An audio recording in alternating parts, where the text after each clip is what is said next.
আমি এখনো নামটা বলছি না ভদ্রতা করে, বাংলাদেশের লোক উত্তাল হয়ে যাবে, আমি সেটা চাই না। আমি দেশকে ভালোবাসি।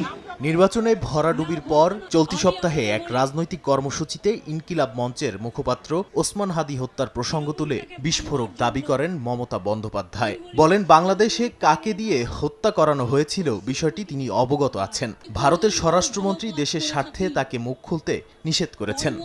এ ঘটনার পর বৃহস্পতিবার মমতার বিরুদ্ধে রাষ্ট্রদ্রোহিতার অভিযোগ এনে এফআইআর দায়ের করা হয়েছে। কলকাতা হাইকোর্টের জলপাইগুড়ি সার্কিট বেঞ্চের আইনজীবী রিঙ্কু চ্যাটার্জি শিলিগুড়ি সাইবার ক্রাইম থানায় এই অভিযোগ দায়ের করেন।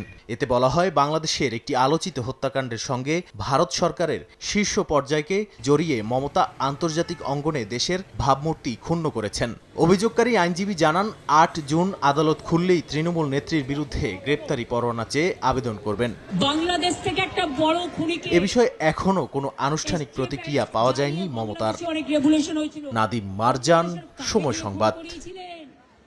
কার কার নাম বেরিয়েছিল?